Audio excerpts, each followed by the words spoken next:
a eu un fils de la promesse.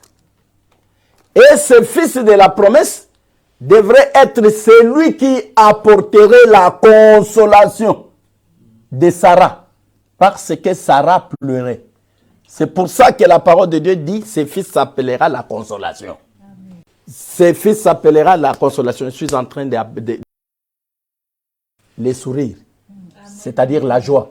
On t'a déjà donné cet enseignement lorsque je t'ai parlé de Noé, la consolation. Amen. Il ne faut pas faire semblant comme si tu n'es pas... Donc, je t'ai parlé de Noé, la consolation. Noé, parce que quand Noé est né, la parole de Dieu rend témoignage que parce qu'on s'est moqué d'elle, il fallait aussi qu'un jour qu'elle puisse sourire. Amen. Que Dieu te bénisse. Amen. Parce que toute la parole de Dieu bien-aimé fait une boucle. Tu vois la consolation là, ne la prends pas seulement à Noé. Parce que tu n'es pas, il ne faut pas avoir l'habitude de voir le prédicateur intellectuel. Tu vois, Samuel, il prend la tradition grecque. Samuel, on ne prêche pas avec Scofield.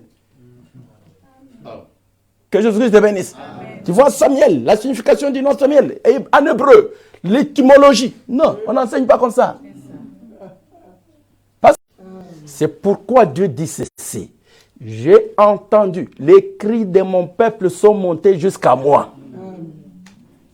Or, celui qui attendait là, attendait la consolation jusqu'à quand, Maître Saint, viendras-tu?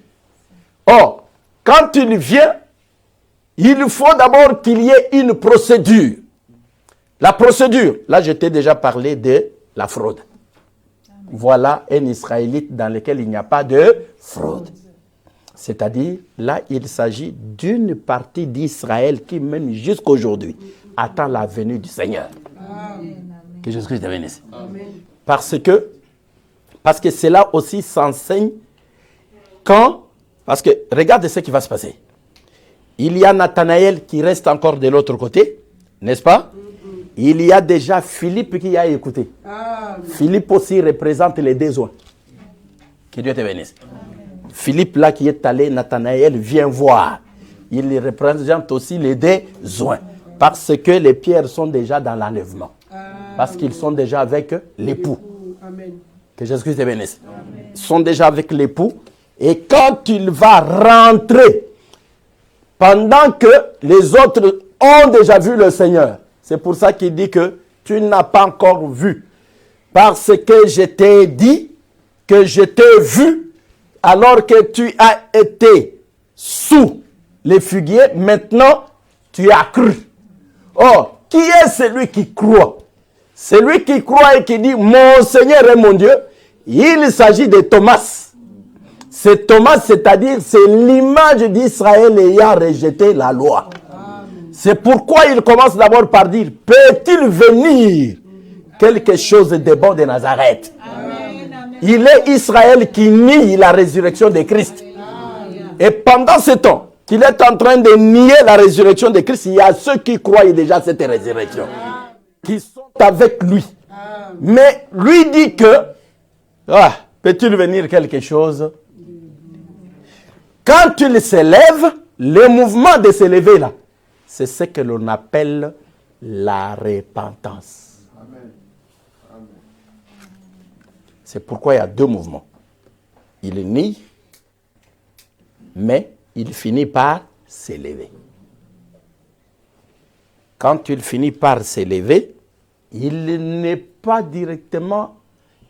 pas vu directement le Seigneur. Il commence d'abord par suivre Philippe. Parce que Philippe va effectuer les mouvements aller et les mouvements retour. Tu comprends ce que j'ai dit? Parce que Philippe était déjà avec Jésus. Il a laissé Jésus avec ceux qui étaient déjà avec lui. Il est allé chercher Nathanaël. Mais il n'a pas cherché tout Israël. Que Dieu te bénisse. Il a cherché seulement celui qui attendait sous les figuiers. alors c'est la partie d'Israël qui croira. Et cette partie d'Israël, quand elle va arriver, elle va trouver qu'il y a déjà des gens qui l'avaient dévancé. Pendant que lui passait son temps à demander, laisse-moi tranquille, peut-il venir quelque chose de Nazareth là-bas? Il y avait déjà ceux qui savaient que celui-ci est le sauveur de l'humanité. Lui viendra en dernière position. Donc, c'est quoi que tu verras encore de plus grandes choses que celle-ci? Regardez ce qu'il dit l'Écriture. Luc chapitre 2, verset 34. Siméon les bénit et dit à Marie, sa mère. C'est la partie qui m'intéresse. Tu connais toute l'histoire, n'est-ce pas? Est-ce que tu connais toute l'histoire? La parole de Dieu dit ceci. Siméon a dit, voici cet enfant est là, il est là pour la gloire, il est là pour le salut, il est là comme étant la lumière. Que Jésus-Christ te bénisse. Gloire d'Israël, lumière pour les nations et salut pour tous les peuples. Que Dieu te bénisse. Amen. Salut pour tous les peuples. Là, on t'a dit que c'est pour tous les peuples. C'est ce que je t'ai parlé en Joseph. Joseph, quand il est venu, il n'est pas venu seulement pour sauver Israël, il est venu aussi pour sauver l'Égypte. C'est là que nous comprenons que le Seigneur Jésus-Christ n'est pas venu seulement pour Israël dans la chair. Il est venu aussi pour nous, les nations.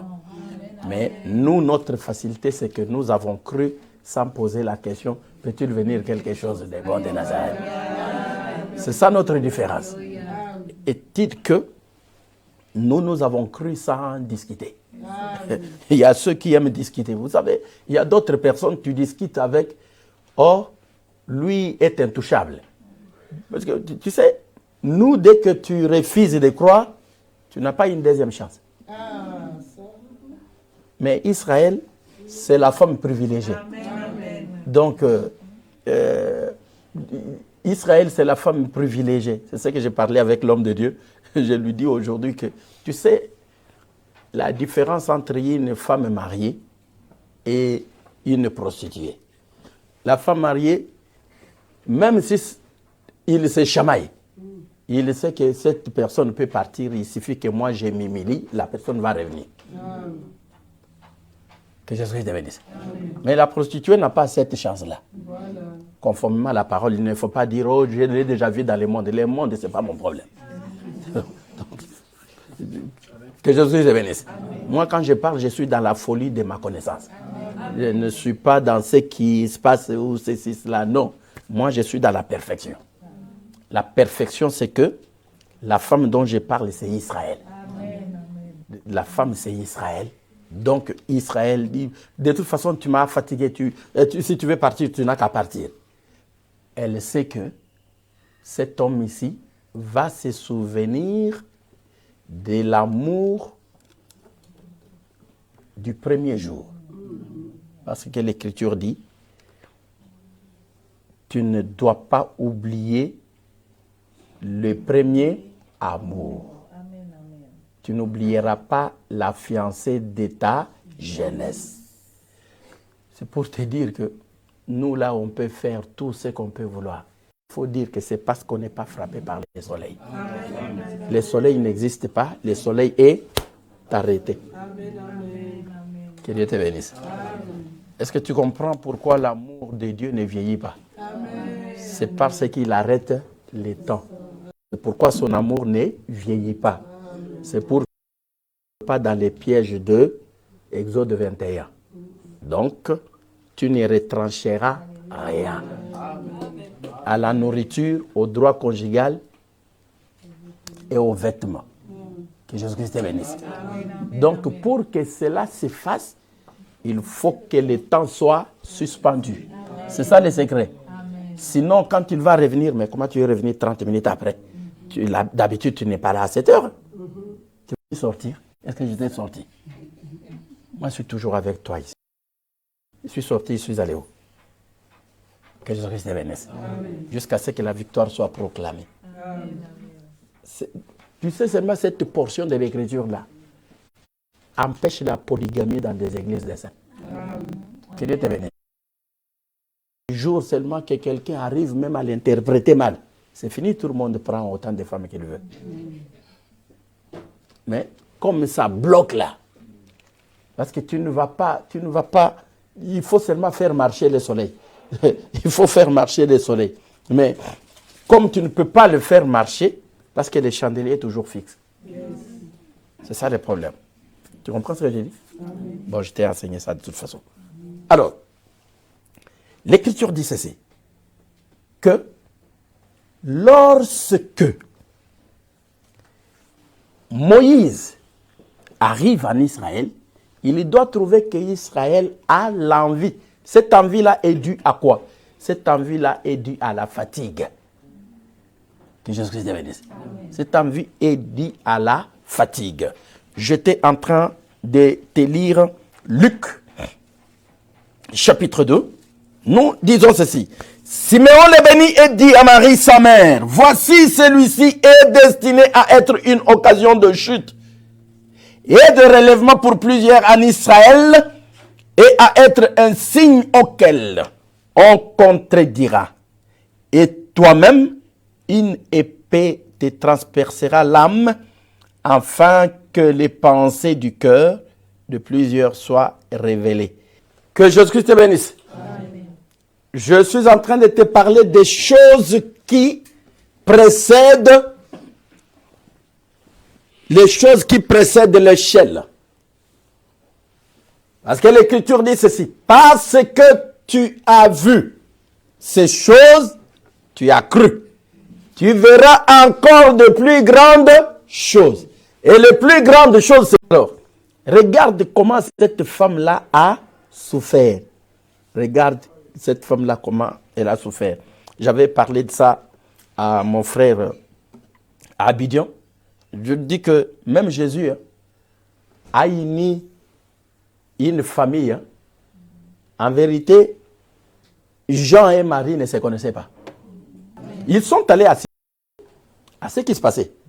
L'Écriture dit ceci. Voyant sa mère et que à ses côtés, le fils, à ses côtés, c'est lui qui l'aime. Regarde-moi ça. Près de la croix s'éternelle, Jésus, verset 26, Jésus voyant sa mère et auprès d'elle les disciples qui l'aimaient. Ce n'est pas la mère de Jésus qui aimait ses disciples-là. C'était Jésus qui aimait les disciples. Les disciples l'ont pris, non, les voyant tout ça qu'il aimait, dit à sa mère, femme, voilà ton fils.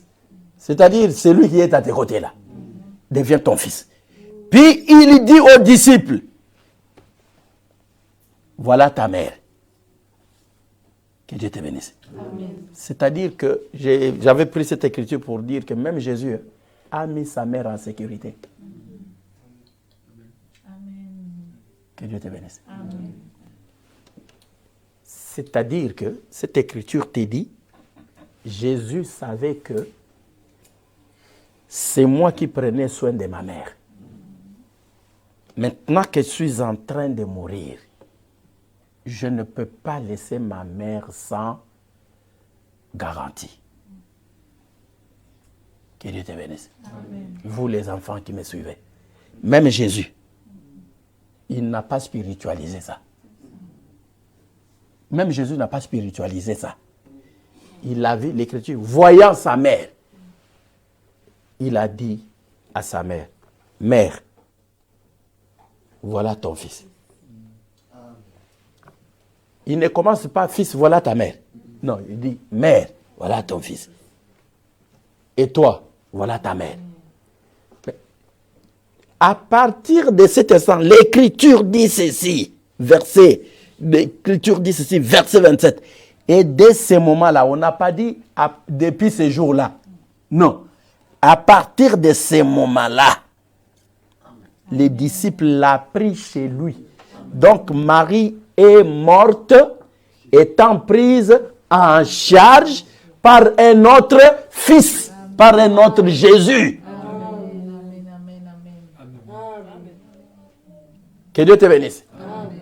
Donc, une famille s'est tissée. Que Dieu te bénisse. Amen. J'ai parlé de ces choses ici à mon frère Kofi. J'ai dit que nous, l'évangile, la famille, ce n'est pas seulement celui avec qui tu es né. Non. L'évangile nous met aussi en famille charnelle. Mais dites Amen. Amen. Nous devenons une famille dans la chair. Jean, on lui a donné une mère. À partir de ce jour, qui lui a donné? L'évangile. À partir de ce jour, l'Écriture dit que seulement à partir de cet instant-là, que la voix là est sortie, Marie est devenue la mère de Jean. Et Jean est devenu son fils. Si tu viens chez Jean, Jean va te dire que bon, ma mère est là. Amen, amen, amen. Que Jésus te bénisse. L'évangile de Jésus ici, l'évangile de l'éternel que l'on appelle, les gens se jouent encore de l'évangile. Les gens se jouent de l'évangile. C'est pourquoi mon enseignement, mon premier enseignement doit être que l'évangile, l'église, c'est une famille. Amen. Tu n'as pas le droit de laisser quelqu'un qui souffre alors que toi tu en as. Non, ce n'est pas l'évangile. Amen. Pour moi, tu n'as pas encore cru. Tu n'as pas encore cru. Tu ne peux jamais rencontrer ta mère. Ta mère ne peut pas te dire que je n'ai même pas où dormir. Et tu te dis, ah maman, vraiment, va voir les assistants sociaux. Tu es un faux fils. Amen. Parce que tu ne peux jamais faire ça de ta mère biologique. Tu n'as pas le droit de le faire à l'égard d'une sœur. Amen, amen, amen. Que Dieu te bénisse. Amen. Tu n'as pas le droit de le faire à l'égard d'une sœur. Si une sœur te dit, je n'ai pas où aller, c'est-à-dire automatiquement, tu les prends chez toi. Amen. Tu la prends chez toi. Amen. Tu n'as pas d'excuse. Tu ne vas pas dire, non, tu sais, chez moi, mon lit là.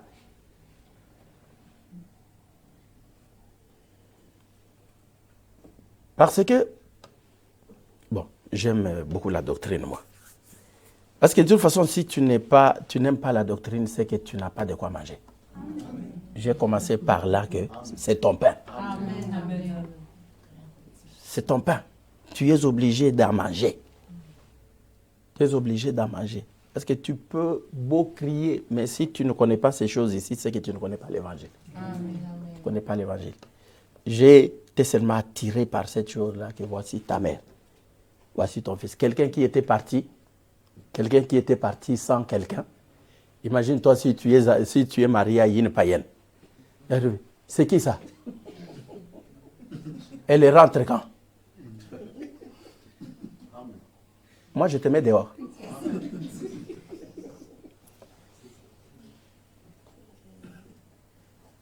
Que Jésus-Christ te bénisse. Moi, je te mets dehors. Elle va où? Elle reste là. Jusqu'à quand? Jusqu'à sa mort.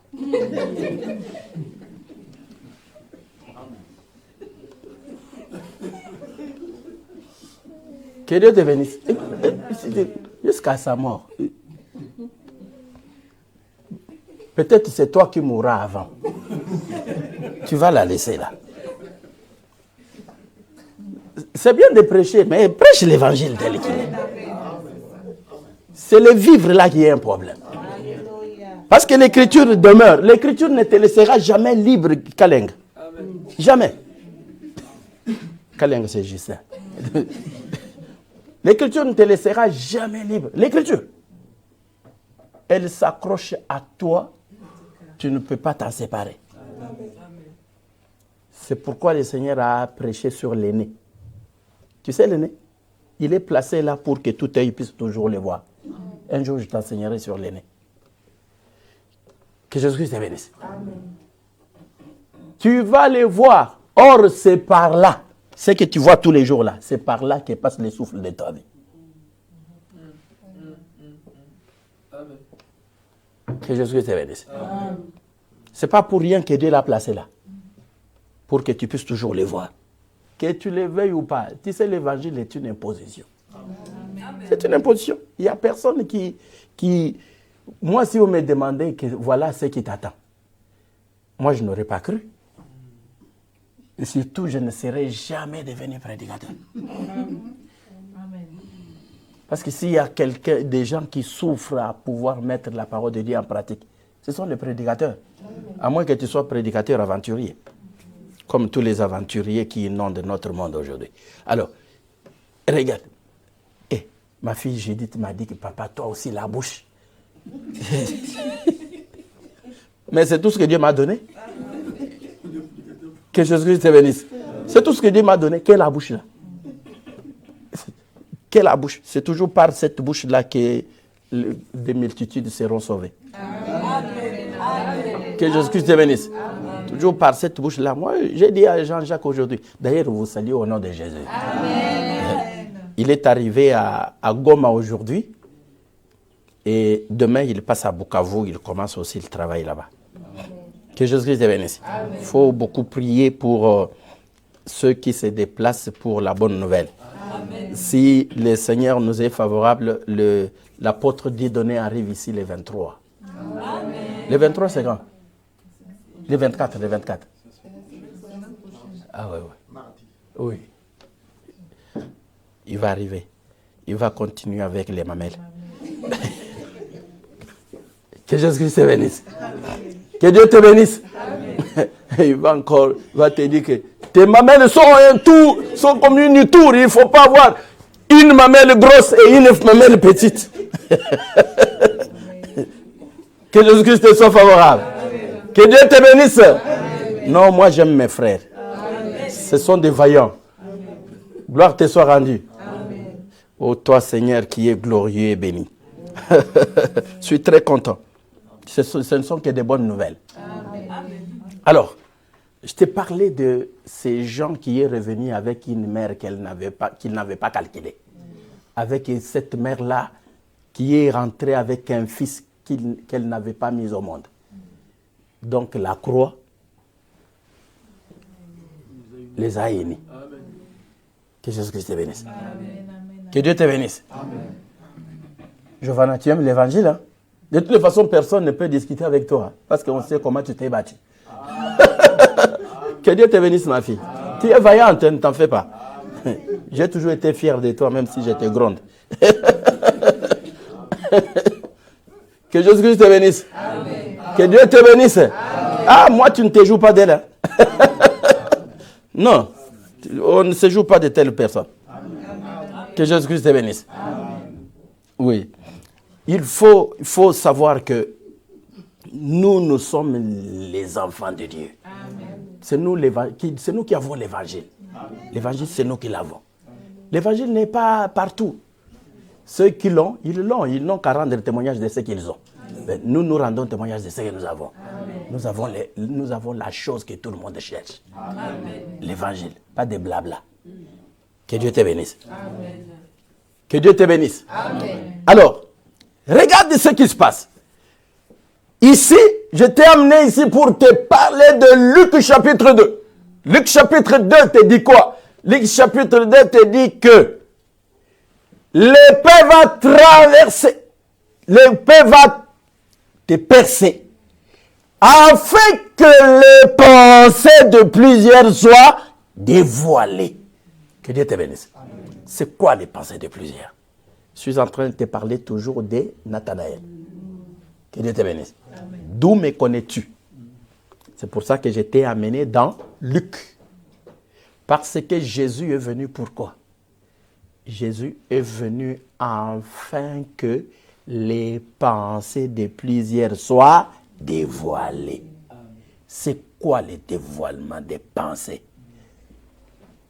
Regarde cette écriture. Jean chapitre 4. Le verset 10. Jésus lui répondit, si tu connaissais les dons de Dieu et qui est celui qui te dit, donne-moi à boire, tu lui aurais toi-même demandé à boire. Et il t'aurait donné de l'eau vive. Seigneur, lui dit la femme, tu n'as rien pour puiser. Et le puits est profond. D'où aurais-tu donc cette eau vive? Es-tu plus grand que notre père Jacob, qui nous a donné ses puits et qui en a bu lui-même, ainsi que ses fils et ses troupeaux? Verset 13, Jésus lui répondit, quiconque boit de cette eau aura encore soif, mais celui qui boira de l'eau que je lui donnerai n'aura jamais soif, et l'eau que je lui donnerai deviendra en lui une source d'eau qui jaillira jusque dans la vie éternelle. La femme lui dit, Seigneur, donne-moi cette eau afin que je n'aie plus soif et que je ne vienne plus puiser ici. Alors, comme on ne donne pas cette eau à une seule femme, il faut être marié. Va, lui dit Jésus. C'est ça la réponse. Appelle ton mari et viens ici. Que Dieu te bénisse. Amen. Je te parle. Je vais t'expliquer pourquoi on lui dit pour te donner cette eau, il faut que tu sois marié. Que Dieu te bénisse. Amen. Parce que c'est ça la réponse. Donne-moi de cette eau. Oui, pour que je te donne cette eau, j'accepte bien. Il faut que tu m'amènes ton mari. Parce qu'on ne peut jamais donner l'eau vive à quelqu'un qui n'a pas de mari. Que Dieu te bénisse. Qu'est-ce que cela veut dire? Ceci veut dire que quand quelqu'un n'a pas de mari, il ne peut jamais être sauvé. C'est qui que l'on appelle les maris? On appelle les maris celui sous l'autorité duquel on se trouve. Amen. C'est pour cette raison-là que pour que toi, puisque l'eau qui t'est donnée ici, l'eau, c'est-à-dire quoi? Que veut dire l'eau? L'eau, c'est l'évangile que nous sommes en train d'écouter là. Amen. Pour que l'on te donne l'évangile, il faut d'abord que tu présentes les chefs qui ont l'autorité sur toi. Amen. Que Dieu te bénisse. Amen. Et les chefs qui ont l'autorité sur toi, parce qu'en vérité, on donne l'eau à l'homme. Pour que l'homme donne l'eau à la femme. Si tu veux l'eau, je vais d'abord la donner à ton mari, et c'est ton mari qui va te donner l'eau. Que Dieu te bénisse. Amen. Ça te parle de 1 Corinthiens chapitre 15. Alors, qu'est-ce que le Seigneur fait? C'est pour ça que tu peux aussi les prendre dans Éphésiens chapitre 5. Éphésiens chapitre 5, c'est pour ça qu'on te dit que l'homme est le chef de la femme. N'est-ce pas? Et le Christ est le chef de l'homme. Et Dieu est le chef du Christ. Pourquoi? C'est tout simplement parce que tu comprends que la dernière personne, c'est la femme. Amen. Pourquoi? Parce que la personne de la femme, c'est un vase qui reçoit. Que Dieu te bénisse. Amen. La personne de la femme, c'est un vase. C'est pourquoi il est écrit, la femme, c'est l'Église. Raison pour laquelle il est écrit que fais attention de la manière dont tu te conduis dans l'Église, qui est la colonne et l'appui de la vérité. C'est-à-dire, quand il pleut, notre pluie qui commence par Dieu, transite d'abord par le premier vase qui est Christ. Que Dieu te bénisse. Le Christ envoie ça dans l'homme. Et l'homme envoie ça dans la femme. Et c'est la femme qui est la dernière à accueillir la sémence. Que Dieu te bénisse. Amen. Pourquoi? C'est tout simplement l'Écriture. Il est celui qui donne la sémence au semeur. Amen. Amen, amen, amen. Que Dieu te bénisse. Amen. C'est pour cette raison-là que si la femme qui est mariée est en repos, elle est au repos et c'est l'homme qui va pour chercher et lui ramener. Ésaïe chapitre 49, de toute façon, tu as cet enseignement sur Benjamin. Amen. Que Dieu te bénisse. Amen. Parce que, conformément à la parole, la femme ne doit pas sortir. La femme ne doit pas sortir. Et le reste, c'est l'homme qui va tout chercher, qui amène. Que Dieu te bénisse. Amen. Alors, là, je t'ai expliqué. Regarde, va amène ton mari. Parce que la femme demande l'eau, mais lui dit, ce n'est pas un problème, mais va amène ton mari. Que Dieu te bénisse. Amen. Viens ici. La femme répondit, je n'ai point de mari. Jésus lui dit, tu as eu raison de dire, je n'ai point de mari, car tu as eu 5 maris, et celui que tu as maintenant n'est pas ton mari. Et en cela tu as dit vrai. Seigneur, lui dit la femme, je vois que tu es prophète. Nos pères ont adoré sur cette montagne et vous dites que le lieu où il faut adorer est à Jérusalem. Femme lui dit Jésus, crois-moi, l'heure vient où ce ne sera ni sur cette montagne ni à Jérusalem que vous adorerez le Père. Vous adorez ce que vous ne connaissez pas. Nous adorons ce que nous connaissons, car le salut vient des Juifs. Mais l'heure vient, et elle est déjà venue, où les vrais adorateurs adoreront le Père en esprit et en vérité. Car ce sont là les adorateurs que le Père demande. Dieu est esprit, et il faut que ceux qui l'adorent en esprit et en vérité. La femme lui dit, je sais que le Messie doit venir, c'est lui qu'on appelle Christ. Quand il sera venu, il nous annoncera toutes choses. Jésus lui dit, je suis moi qui te parle. Là-dessus arrivés furent étonnés de ce qu'il parlait à l'habitude. Toutefois, aucun ne dit, que demandes-tu? Ne cherche pas ce que j'ajoute. Que demandes-tu? Ou de quoi parles-tu avec cette femme? Alors la femme, ayant laissé sa cruche, s'en alla dans la ville et dit aux gens. Voilà le verset que je suis venu chercher. Verset 29. Venez voir un homme qui m'a dit tout ce que j'ai fait. Alléluia. Ne serait-ce point le Christ? Ils sortirent de la ville et ils vinrent vers lui. Que Jésus-Christ te bénisse. Amen. Ok. Venez voir un homme qui m'a dit tout ce que j'ai fait. Ne serait-ce pas le Christ? Ok. C'est-à-dire, le Christ est celui qui sait dévoiler des choses qui sont cachées. Amen. Que Dieu te bénisse. Amen. C'est l'accomplissement de Romains chapitre 8.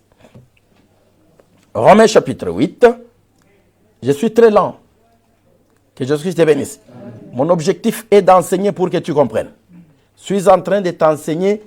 Tu as vu ces choses et tu verras de plus grandes choses. Que Dieu te bénisse. Parce que c'est très important. Quelles sont des choses que l'on voit avant de voir d'autres grandes choses? C'est ce que je suis en train d'enseigner. Des choses, je suis en train de te dire que les choses que l'on voit avant de voir des grandes choses, je l'ai déjà expliqué. Qu'il s'agit de l'échelle. Donc, bref, pour aller faire court, il s'agit de l'enlèvement. Que Jésus-Christ te bénisse. Amen. Il s'agit de l'enlèvement. Quelles sont des choses qu'il faut voir avant de voir l'enlèvement? Quelles sont des choses qu'il faut voir? Des choses qu'il faut voir, c'est pour ça que je t'ai pris Luc chapitre 2. Je t'ai pris. Tu peux prendre aussi, 1 Corinthiens chapitre 1 à partir du verset 23. Oui. 1 Corinthiens chapitre 1. Regarde ce que te dit l'Écriture. Où est le sage, où est le scribe, où est le disputeur de ce siècle? Dieu n'a-t-il pas convaincu de folie la sagesse du monde? Car puisque le monde, avec sa sagesse, n'a point connu Dieu dans la sagesse de Dieu, il a plu à Dieu de sauver les croyants par la folie de la prédication. Ok. Les Juifs demandent les miracles et les Grecs cherchent la sagesse. Nous prêchons Christ crucifié. Scandale pour les Juifs et folie pour les païens, mais puissance de Dieu et sagesse de Dieu pour ceux qui sont appelés tant juifs que grecs, car la folie de Dieu est plus sage que les hommes. Que Jésus-Christ te bénisse. Amen. Et la faiblesse de Dieu est plus forte que les hommes. Alors, regarde. Ceci veut dire quoi? Ceci veut dire que quand Christ vient, il vient pour te sauver par le mystère de la prédication de la croix. Et le mystère de la prédication de la croix a pour objectif le dévoilement de tes pensées. Amen. Or, le dévoilement de tes pensées, c'est quoi? C'est pour exposer ta folie. Amen. Amen. Amen. Vous avez compris? Amen. Quelles sont des choses que Nathanaël a vues? On a dévoilé les fonds de son cœur. C'est ce que Christ dit que, quand tu prends Jean chapitre 5, la parole de Dieu te dit ceci. Que pour croire, vous avez d'abord besoin de miracles. C'est pourquoi Israël, pour croire, il dit, quel miracle nous montres-tu afin que nous croyions en toi? Or, les miracles, c'est le dévoilement des cœurs, de tes pensées. Voilà celui qui m'a dit tout ce que j'ai fait. Ce sont ces dévoilements-là qu'on appelle ces choses. Et les miracles pour Israël, c'est que montre-nous les miracles. C'est pour ça qu'il dit, ce peuple demande les miracles. Il ne lui sera donné les miracles que celui de Jonas. Que Dieu te bénisse. Amen. Quoi? La résurrection. Amen. Or, avant la résurrection, tu dois d'abord voir les miracles. Or, les miracles, c'est le dévoilement des pensées. C'est pour ça que je t'ai donné Luc chapitre 2. Afin que les pensées de plusieurs soient dévoilées. Or, Jésus, lorsqu'il vient dans ta vie, c'est pour dévoiler tes pensées. Amen. Dévoiler tes pensées, c'est quoi? C'est pourquoi chaque enseignement, si un enseignement vient dans ta vie et qu'il ne te montre pas où tu as péché, c'est que tu n'es pas un enfant de Dieu. Amen. C'est ce qu'on appelle les dévoilements des pensées. Donc, chaque prédication doit venir te dire tout ce que tu as fait. C'est pourquoi je t'ai amené dans Jean chapitre 4. Venez voir un homme qui m'a dit tout ce que j'ai fait. Or, cet homme, c'est pour ça que je t'ai amené dans 1 Corinthiens chapitre 1. Cet homme, c'est qui? C'est l'évangile. Quand les Juifs montent, cherchent, donne-nous les miracles. Quand les Grecs disent, nous voulons voir la puissance. Quand les autres, mais nous, on dit, nous, c'est la prédication pour dévoiler les pensées. C'est bon l'évangile. Donc, dans Corinthiens chapitre 1, je t'ai amené dans Luc. Que Dieu te bénisse. Pour que tu comprennes c'est quoi les dévoilements. Quand Siméon dit que les pensées de plusieurs seront dévoilées, cela veut dire que les péchés de tout le monde seront mis à nu.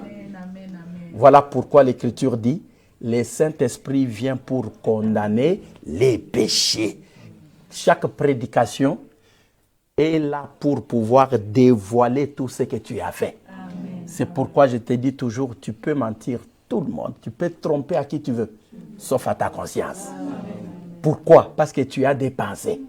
À chaque fois qu'une prédication est donnée, même quand on prêche, il y a des gens qui n'aiment pas donner. Tes pensées doivent te dire que là, il s'agit de moi. C'est ça l'objectif de l'enseignement. Automatiquement, si cela ne se passe pas dans ta vie, c'est que tu n'es pas un enfant de Dieu. Je suis quand même apôtre Billy à cet instant. Donc, il faut aller vite. Que Jésus-Christ te bénisse. Il ne faut pas que je te laisse pour que tu réfléchisses. Non. C'est-à-dire que si toi, quand on prêche, que l'on prêche les mensonges, toi tu rigoles. Que l'on prêche l'égoïsme, toi tu rigoles. Ça ne te touche pas, tu as un problème de salut. Amen. Tu as un problème de salut. c'est que le salut ne t'attend pas. Parce qu'un enfant de Dieu doit être toujours touché. Ses pensées doivent toujours être perturbées. À chaque fois que tu viens écouter la parole de Dieu, il faut que l'évangile fasse son travail. Amen. Quel travail? C'est lui de dévoiler tes pensées. C'est-à-dire ce qui était caché. C'est pourquoi Nathanaël est étonné. Il dit que, d'où me connais-tu? Lui dit non, je t'ai vu. Et directement, il dit que tu es le Christ. Que Jésus-Christ te bénisse. Et la femme, donc on dit que amène ton mari. Non, je n'ai pas. Oui, je sais que tu as avec. On dévoile les pensées de son cœur. Et elle sait dire que c'est le Christ. Que Jésus-Christ te bénisse. Or, c'est quoi? C'est le dévoilement des pensées. Ce dévoilement des pensées, c'est pourquoi je suis allé te l'expliquer dans 1 Corinthiens chapitre 1. C'est la prédication. Amen. Que Dieu te bénisse. Amen. Donc tu comprends que les fils que Siméon avait pris dans ses bras s'appellent la prédication.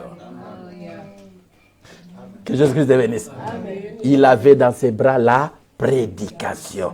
Voilà pourquoi on dit c'est par la prédication que nous sommes sauvés. Amen. Pourquoi? Parce que le salut était dans les fils que Siméon avait pris. Or, ces fils-là, c'est la prédication de la croix. Amen.